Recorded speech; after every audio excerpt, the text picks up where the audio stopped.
Assalamualaikum warahmatullahi wabarakatuh. Bertemu kembali kita pada kali ini. Setelah lama saya menyepi, hari ini saya akan kembali bersama kamu semua untuk menyambung tajuk sudut dan tangen bagi bulatan. Baiklah, pada hari ini kita akan belajar tentang sisi empat kitaran.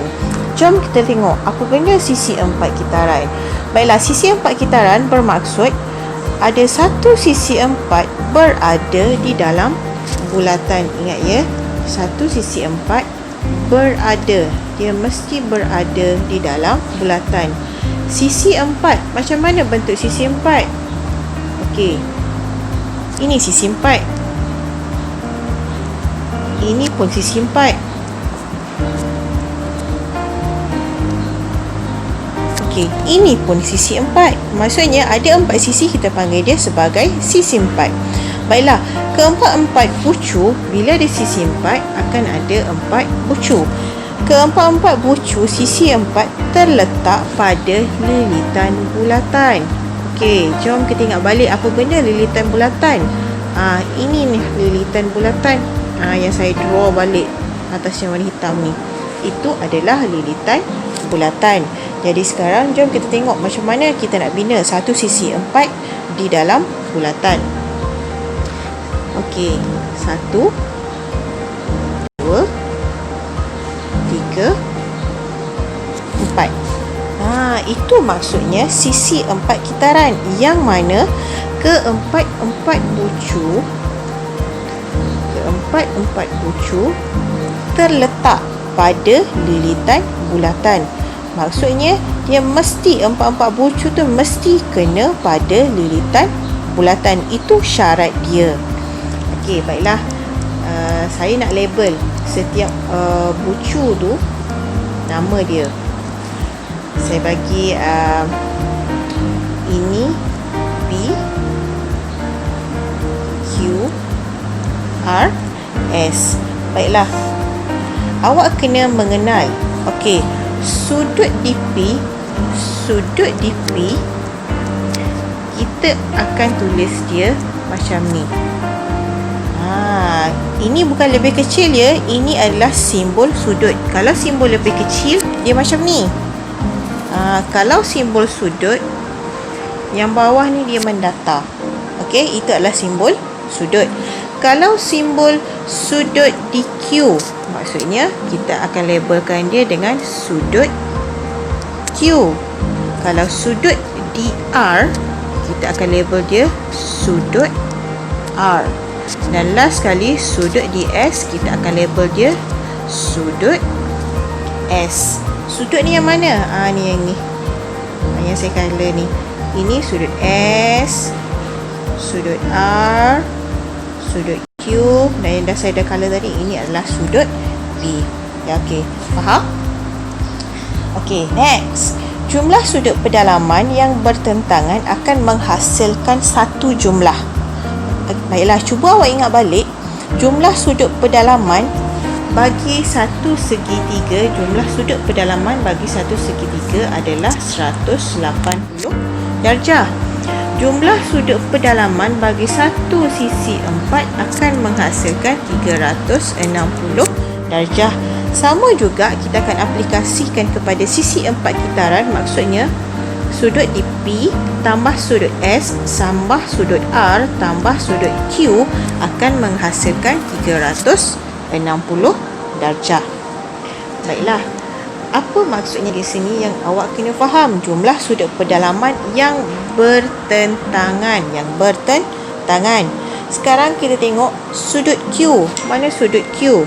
Okey, ini adalah sudut Q. Mana yang setentang dengan sudut Q? Ya, sudut S. Ini yang setentang. Hasil sudut Q ditambahkan dengan sudut S akan menghasilkan 180 darjah. Dan kita tengok balik sudut P. Okey, setentang dengan sudut P adalah sudut R. Jadi kita tahu sudut P tambah sudut R akan menghasilkan 180 darjah. Ini yang dimaksudkan jumlah sudut pedalaman yang bertentangan akan menghasilkan sudut 180 darjah.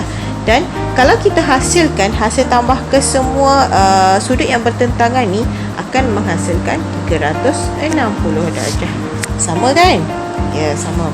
Jom kita tengok latihan. Okey, saya ambil contoh dalam buku teks sahaja. Senang. Contoh 8. Bagi setiap bulatan berikut O ialah pusat bulatan. Sekarang dia kata kenal pasti sisi 4 kitaran yang terdapat dalam setiap bulatan di atas dan jelaskan jawapan anda. Baiklah, sekarang kita tengok untuk 1, 2, 3, 4, 5. Semua ni adalah satu sisi 4. Okey, kat dalam ni semua sisi 4. Tapi kita nak tahu adakah ia adalah sisi 4 kitaran. Okey, sekarang kita tengok yang pertama, yang satu dulu. Okey, saya padam dulu. Kita tengok yang pertama dahulu. Baiklah, adakah ini satu sisi 4 kitaran? Ingat, syarat satu sisi 4 kitaran ni setiap bucu ataupun keempat-empat bucu mesti berada pada lilitan bulatan. Baiklah, yang pertama ada, yang kedua, yang ketiga, yang keempat tak, dia berada di luar bulatan. Jadi yang pertama ini ialah bukan sisi 4 kitaran. Okey, yang kedua, kita ada satu sisi 4 D, E, F, G. Sekarang kita tengok adakah keempat-empat bucu berada pada lilitan. Ya, jawapannya adalah ya. Ini ialah sisi 4 kitaran. Seterusnya, yang ketiga, adakah ini sisi 4 kitaran? Kita tengok bucunya. Ya, tidak. Bukan. Kenapa bukan? Kerana satu bucu lagi berada di dalam bulatan. Okey, bagus. Seterusnya, kita tengok yang keempat. Ya. Jadi ini adalah sisi 4 kitaran. Dan yang terakhir, kita tengok ya. Yang ini tidak. Kenapa? Sebab dia berada di dalam bulatan. Jadi ini bukan sisi 4 kitaran. Okey, dapat? Okey, bagus. Sekarang kita teruskan dengan contoh 9. Raja di sebelah menunjukkan sisi 4 kitaran K, L, M, N. Hitung nilai X dan Y. Okey, dia kata inilah satu sisi 4 kitaran. Ingat ya, yang awak belajar tadi, jumlah sudut pedalaman yang bertentangan menghasilkan 180 darjah. Jadi, kalau 4Y, dia setentang dengan 98. Okey, kita buat Y dululah. Jadi 4Y tambah 98 sama dengan 180. 4Y sama dengan 98. Pindah sana, dia akan jadi tolak 180 tolak 98. Awak akan dapat berapa? Cuba fikir. Dapat berapa? Dapat 82. So, ini adalah nilai bagi 4Y. Nak dapatkan Y? Ya, pindahkan 4, dia akan jadi bahagi. Y sama dengan 82 bahagi 4. Jadi, Y sama dengan 20.5 darjah. Jadi, kita dah jawab soalan B. Sekarang kita tengok untuk soalan A. Dia nak cari nilai X. Okey, mana X? Ini X awak. Dia setentang dengan 104. Jadi sekarang, saya tulis ke atas lah. 8X tambah 104 sama dengan 180 darjah. Jadi 8X sama dengan 104. Pindah, dia akan jadi tolak. 180 tolak 104 menghasilkan 76. 76 ni adalah untuk 8X. Sedangkan kita nak X sahaja. Jadi X sama dengan 8, pindah, dia akan jadi bahagi 76 bahagi 8, awak akan dapat 9.5 darjah. Okey, dapat? Kita tengok contoh yang seterusnya.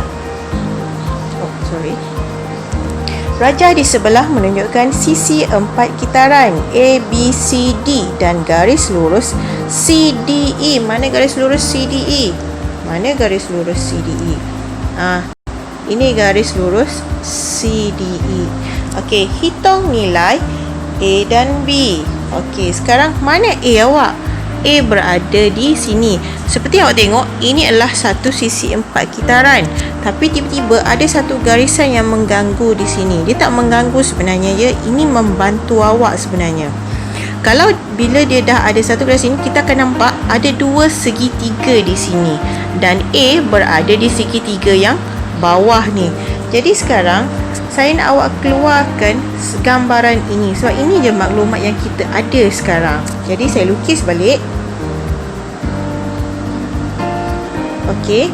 Sini titik A, sini titik C, ini adalah titik B, yang mana ini adalah A dan kat sini adalah, okey, saya tulis kat luar 48 darjah. Okey. Lepas tu, nampak tak ada tanda ni? Tanda ni apa maksudnya? Maksudnya dia sama. Panjang sini sama. Jadi ini adalah segitiga sama kaki ya. Bila sama kaki, sudut dekat kaki tu maksudnya akan jadi samalah. Kalau sini 48, kat sini pun akan jadi 48. Ingat balik, satu segitiga menghasilkan berapa darjah? Satu segitiga bersamaan dengan 180 darjah. Maksudnya 48 tambah 48 tambah A akan menghasilkan 180 darjah. 48 tambah 48 akan menghasilkan 96. Jadi 96 tambah A sama dengan 180. A sama dengan 96, pindah sana dia akan jadi tolak. 180 tolak 96 menghasilkan 84. Jadi A sama dengan 84 darjah. Okey, kita dah jawab soalan A. Sekarang kita nak tengok soalan B. Sekarang mana B kita? Okey, mana B awak? Nampak tak? Okey, B berada di luar. B berada di luar. A dah dapat belum nilai dia? Okey, A dah dapat. A adalah 84. A adalah 84. Jadi saya akan tuliskan nilai A adalah 84. Mana sudut setentang dengan 84? Sudut setentang dengan A. Ini adalah sudut setentang. Baiklah. Nak dapatkan B, ingat balik satu garis lurus berapa darjah? 180 darjah. Jadi kita kena cari nilai yang kat tepi B ni dahulu. Kat tepi B ni dahulu. Menjadi macam mana? 180 tolak 84, awak akan dapat balik 84 darjah. 10 tolak dengan 84, awak akan dapat 96. Okey, saya silap ya kat sini ya. Baiklah, 180 tolak 84 akan menghasilkan 96. Jadi kita tahu dekat sini sebenarnya adalah nilai dia adalah 96. Jadi nak dapatkan B macam mana? Nak dapatkan B, 180 tolak 96 sama dengan 84 darjah. Jadi B sama dengan 84 darjah. Baiklah, apa yang saya nak cerita dekat sini ialah untuk nilai, sekejap saya nak bagi. Apa yang saya nak cerita dekat sini untuk sisi 4 kitaran yang mana yang awak dah belajar. Bila setentang A setentang dengan sudut ni menghasilkan 180 darjah kan? Okey, tolong ingat. Untuk sudut keluaran kat sini, nilai dia sama dengan sudut A. Kalau kat sini 40, kat sini pun akan jadi 40. Ini hanya untuk sisi 4 kitaran je ya. Kalau A ni 84, maksudnya dekat luar ni pun adalah 84. Saya bagi pengiraan tadi bagi orang yang tak tahu. Yang ini kalau awak dah boleh congak, awak tengok terus awak dapat tahu dah. Kalau kat sini 90, maksudnya yang sudut ni pun akan jadi 90. Jadi saya harap awak faham apa yang awak belajar hari ini. Jika ada masalah, awak boleh ulang balik video saya ni sampai awak faham. Jadi setakat ini sahaja dari saya. Kita jumpa lagi lain kali. Sekian, terima kasih. Assalamualaikum.